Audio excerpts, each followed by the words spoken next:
tidak serta-merta atas nama itu menunjukkan bukti kepemilikan secara faktualnya. Kalau secara hukum sih memang sudah ada kekuatan hukum, tapi kan secara akadnya belum tentu, karena boleh jadi suami itu misalnya hanya pinjam nama atau kemudian hanya sebatas apa namanya ya administratif saja. Assalamualaikum warahmatullahi wabarakatuh. Ayah bunda yang baik hati, alhamdulillah kita bertemu kembali di acara kita Kajian Waris Muslim TV. Hari ini kita akan membahas pertanyaan-pertanyaan yang masuk mengenai kasus waris yang banyak terjadi di masyarakat kita, yang menarik untuk kita sama-sama bahas supaya kita mendapatkan banyak pelajaran dari apa yang kita akan bahas hari ini. Baik, kita langsung saja tanpa membuang waktu, langsung menuju pertanyaan yang pertama. Silakan.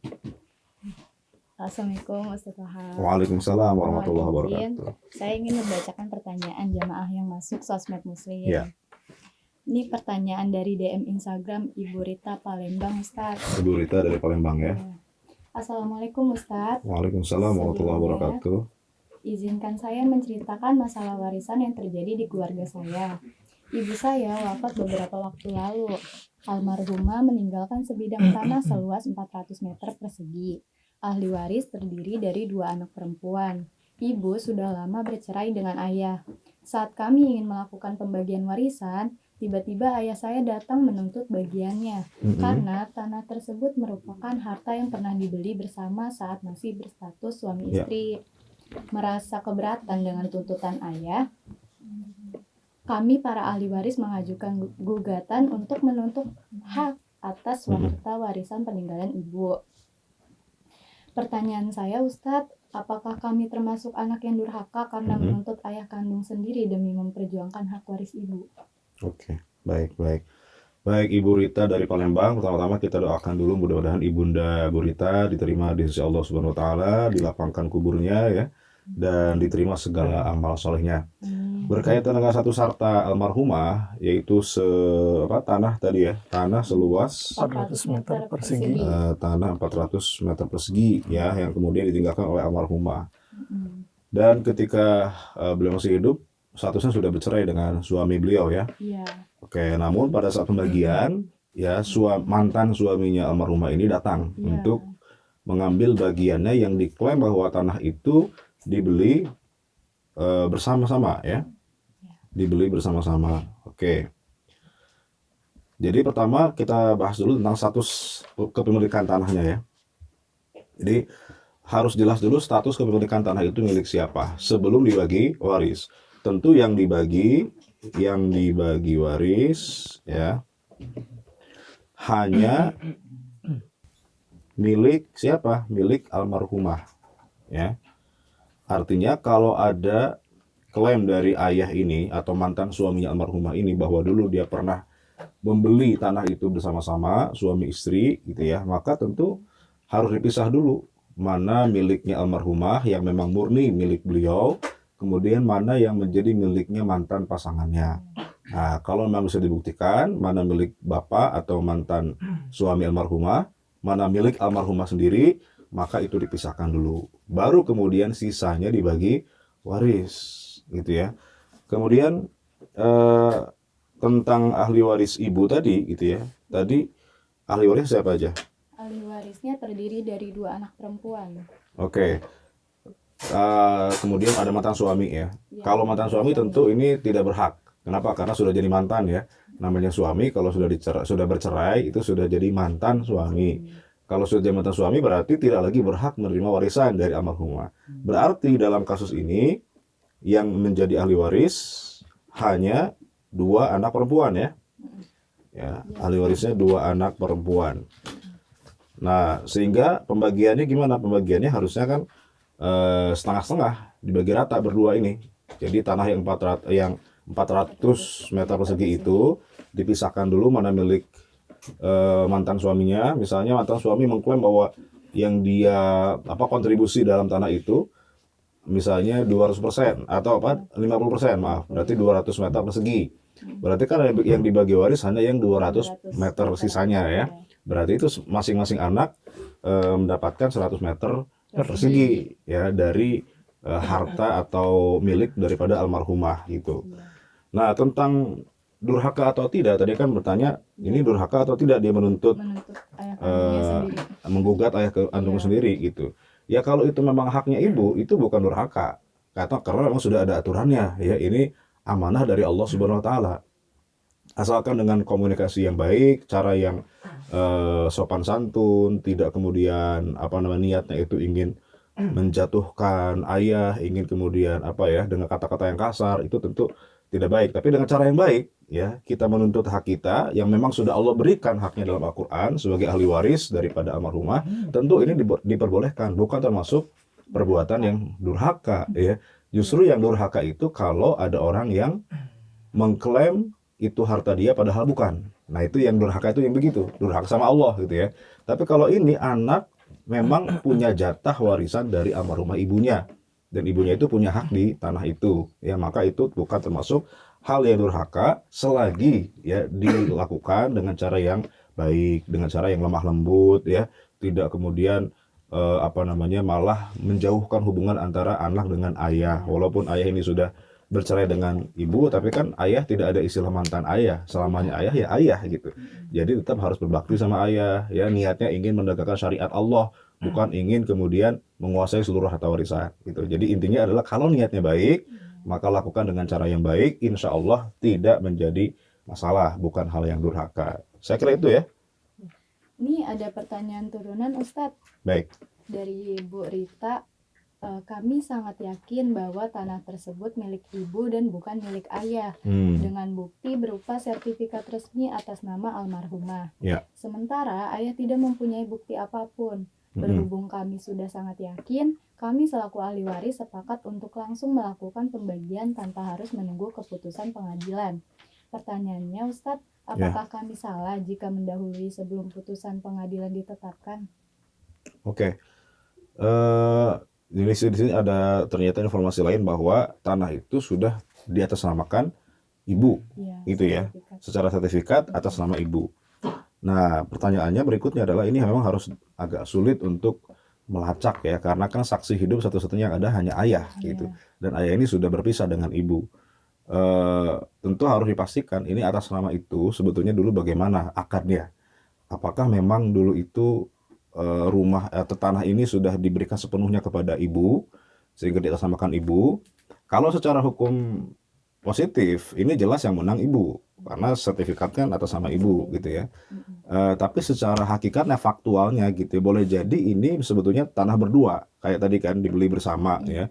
Ayah mungkin punya 50, ibu punya 50% ya. Cuma kemudian diatasnamakan ibu untuk ya mungkin alasan pinjam nama, kemudahan dan seterusnya gitu ya. Sehingga ini harus dipastikan lagi, ini sebetulnya benar sepenuhnya milik ibu semua atau ada kontribusi ayah di situ. Nah itu harus dilacak, dipastikan terlebih dahulu ya. Nah kalau sudah pasti baru boleh dibagi waris, silahkan dibagi waris. Jadi dipastikan dulu ini tanah milik siapa ya. Jadi atas nama itu tidak selalu membuktikan kepemilikan. Karena boleh jadi sebagaimana yang sering saya sampaikan, ada orang yang mengatasnamakan asetnya atas nama orang lain, tapi niatnya bukan memberi, menghibahkan. Hanya pinjam nama, hanya kemudian alasan formalitas, administratif, dan seterusnya. Sehingga dipastikan dulu ini memang benar-benar milik siapa. Ya. Saya bisa jadi misalnya punya KTP daerah, ingin beli kendaraan di Jakarta. Gak bisa, maka saya pinjam KTP saudara saya yang memang sudah punya KTP Jakarta gitu ya. Saya beli motor pakai duit saya sendiri, ya saya bayar pakai uang saya sendiri. Tapi surat sertifikat, bukan sertifikat kalau motor ya, BPKB-nya itu atas nama kakak saya misalnya. Apakah itu motor menjadi milik kakak saya atau tetap milik saya? Ya jawabannya kan tetap milik saya karena saya yang bayar gitu. Saya hanya pinjam nama kakak saya untuk bisa membeli motor di Jakarta itu misalnya. Maka ini secara akad motor milik saya karena saya tidak pernah menghibahkan motor itu kepada kakak saya. Walaupun secara surat menyurat yaitu atas nama kakak saya. Maka sekali lagi bahwa tidak serta-merta atas nama itu menunjukkan bukti kepemilikan secara faktualnya. Kalau secara hukum sih memang sudah ada kekuatan hukum, tapi secara akadnya belum tentu. Karena boleh jadi suami itu misalnya hanya pinjam nama atau kemudian hanya sebatas ya administratif saja, tapi tidak artinya harus dipastikan dulu ini tanah milik siapa. Ya, kalau sudah clear urusannya, oh kata ayah itu kontribusi di tanah itu misalnya 30%, ibu 70%. Oke, berarti dan ayah bisa membuktikan itu.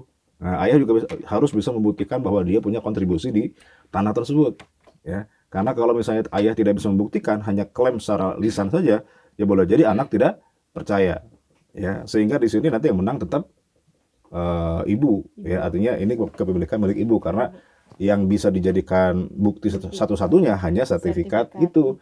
Nah, si ayah hanya mengklaim saja misalnya, maka ayah juga harus bisa membuktikan bahwa dia punya kontribusi secara dana ya di rumah di tanah tersebut. Sehingga kalau sudah begitu, nah silakan dibagi tanpa harus kemudian ke pengadilan terlebih dahulu. Ya, kalau bisa diselesaikan secara internal kan lebih baik daripada harus ke pengadilan. Karena kalau pengadilan itu nanti kan biayanya, waktunya, tenaganya segala macam ya, yang kalah jadi arang, yang menang jadi abu itu ya, atau kebalik, yang menang jadi arang, yang kalah jadi abu. Nah, jadi harus kalau bisa sih duduk bareng, apalagi ini ayah sama anak gitu ya, masa sih nggak bisa duduk bareng ya, musyawarah mufakat ya, pas lebaran kita kumpul ya, dinginkan suasana dulu, kalau bisa ya ajak kemana, ke puncak dulu gitu ya, supaya adem misalnya ya, sambil family gathering gitu kan, acara-acara yang ringan-ringan sambil kemudian ngomongin warisan secara pelan-pelan sehingga bisa dicari titik temunya ini bagaimana penyelesaian seperti itu kira-kira ya. Ya, berarti baiknya mending musyawarah dulu ya Ustaz. Betul ya, memastikan ini tanah milik siapa dulu nih ya, pastikan dulu itu baru dibagi waris. Oke Ustaz, selain kita selesaikan secara internal dulu, berarti kita bicarakan secara dingin ya Ustaz. Iya. Berarti bisa di depan kulkas ya Ustaz. Depan kulkas. Iya. Oke Ustaz. Terima kasih Ustaz jawabannya. Iya. Selanjutnya Ustaz ada pertanyaan dari DM Instagram kita dari Kak Gomez Lampung. Oke. Ini Gomez dari Lampung, bukan dari Spanyol ya. Spanyol. Keturunan nih Ustaz. Keturunan ya. Oke, izin membacakan pertanyaannya Pak Ustaz. Assalamualaikum Ustaz. Waalaikumsalam warahmatullahi wabarakatuh. Nama saya Gomez dari Lampung. Mau tanya soal warisan keluarga. Ibu saya meninggal tahun kemarin setelah sakit panjang. Beliau meninggalkan suami yaitu ayah saya, serta 3 anak kandung termasuk saya. Tidak ada ahli waris selain yang saya sebutkan. Masalahnya Ustadz, sejak 10 tahun terakhir, ayah saya hidup terpisah dan tidak pernah memberikan nafkah. Bahkan saat ibu sakit, ayah sama sekali tidak pernah menengok. Tapi sekarang setelah ibu wafat, ayah kami datang dan meminta bagian warisan sebagai suami sah. Ya. Pertanyaannya Ustadz, apakah suami yang telah menelantarkan istrinya selama bertahun-tahun masih berhak atas warisan dari istri yang wafat? Iya. Mohon jawabannya Ustadz. Baik, memang ini kerap terjadi ya. Kalau udah ngomongin warisan tuh pada datang aja gitu. Padahal selama hidup nggak pernah ngurusin ya. Padahal ini suami loh, ayah. Dan tidak pernah memberikan nafkah yang wajib untuk anak dan istrinya. Nah, tetapi begini, kalau bicara masalah warisan, itu lagi-lagi tidak ada sangkut paut dengan baik buruknya sikap sebagai seorang suami atau sebagai ayah ya. Asalkan statusnya masih suami istri yang sah, pernikahannya belum berakhir ya, baik dengan talak atau dengan keputusan pengadilan ya, maka ya si suami ini terlepas dari dia tidak melaksanakan kewajibannya sebagai suami ya, dia tetap berhak menerima warisan. Karena ini ketetapan dari Allah Subhanahu wa taala ya. Innallaha qad a'ta kulladzi haqqin haqqahu. Allah sudah memberikan orang yang berhak haknya masing-masing dalam warisan. Jadi tidak bisa diganggu gugat itu. Kalau sudah berhak ya berhak saja. Syaratnya yang penting dia adalah ahli waris yang sah ketika almarhum wafat ya. Urusan dia apakah suami yang taat, suami yang bertanggung jawab gitu ya, atau misalnya dia ternyata tidak menafkahi dan seterusnya, itu hal lain. Ya, suami ini berdosa tentu saja di hadapan Allah karena tidak menafkahi keluarganya. Tapi apakah hak warisnya gugur? Ya enggak, itu hukum yang lain gitu. Sama kayak orang sholat pakai sarung hasil nyuri dari jemuran tetangga gitu misalnya ya. Pertanyaannya sholatnya sah apa enggak? Ya sholatnya tetap sah, sholatnya tetap wajib meskipun nyolong sarungnya dosa gitu ya. Nah sama, ini ayah tidak memberikan nafkah. Nah, ketika istrinya wafat asalkan pernikahannya masih sah, si ayah ini kan tetap jadi ahli warisnya dan dia berhak menerima warisan dari si ibu ini, walaupun secara hukum nafkah dia berdosa di hadapan Allah Subhanahu wa taala. maka kita sebagai anak ya sudah jalankan aja hukum ketentuan waris yang Allah telah gariskan. Memang berat mungkin kita rasakan ya, harus memberikan hak kepada ayah yang selama ini nggak Enak pernah. banget ya, Ustaz. Iya, enak banget gitu, selama ini nggak pernah menghidupi, tapi giliran wafat kok tiba-tiba datang gitu ya. Ya sudah, ini kita niatkan mentaati hukum Allah Subhanahu wa taala. Urusan nanti ya dosanya bapak ini jangan kita nggak usah pusingin ya, itu urusan bapak dengan Allah Subhanahu wa taala, biar dia bertanggung jawab di hadapan Allah Subhanahu wa taala gitu ya. Yang penting kita jangan menyelesaikan sebuah hal yang bermasalah dengan dosa yang lain gitu ya. Kita berdosa karena tidak menjalankan hukum waris gitu. Ayah kita berdosa karena tidak menanggung nafkah, kita juga berdosa karena tidak menjalankan hukum waris. Minimal ayah aja yang berdosa, kita jangan gitu. Jadi tetap kita jalankan hukum waris meskipun berat karena kita harus memberikan. Justru begini, dalam sebuah hadis Nabi itu mengatakan silaturahim yang paling sejati gitu ya, yang benar-benar silaturahim itu adalah ketika kita menyambung silaturahim kepada keluarga yang tidak menyambung silaturahim dengan kita. Ya, silaturahim kepada keluarga yang memutus hubungan dengan kita. Itu justru silaturahim yang hakiki ya. Karena kalau silaturahim kepada orang yang memang sudah baik dengan kita, itu biasa aja. Tiap lebaran kita kumpul ya, itu memang udah biasa karena namanya keluarga gitu. Tapi kalau dengan keluarga yang sudah putus hubungan dengan kita, tapi kita berusaha untuk menyambung kembali hubungan itu, itulah silaturahim yang sejati gitu ya. Itu yang kemudian menjadi kewajiban kita sebagai keluarga. Jadi mudah-mudahan justru dengan kita memberikan haknya bapak sebagai ahli warisnya almarhumah, mudah-mudahan itu bisa mungkin bisa jadi mengubah perilaku bapak yang selama ini kurang baik dengan keluarga gitu. Oke, baik, untuk Kak Gomes berarti walaupun berat harus tetap ikhlas ya Ustadz ya. Betul. Karena kewajiban dari Allah Subhanahu wa Kewajiban, taala. iya betul. Ustadz, ada pertanyaan lanjutan dari Kak Gomes tadi. Izin bacakan lagi Ustadz. Ya. Sebagai anak, kami jujur merasa kecewa dan sangat menentang keinginan beliau. Karena selama ini dia sudah meninggalkan kewajibannya sebagai suami dan ayah. Ya. Jika kami memilih untuk menolak memberikan bagian kepada ayah, apakah kami termasuk berdosa karena menghalangi ahli waris yang sah secara fikih? Iya betul.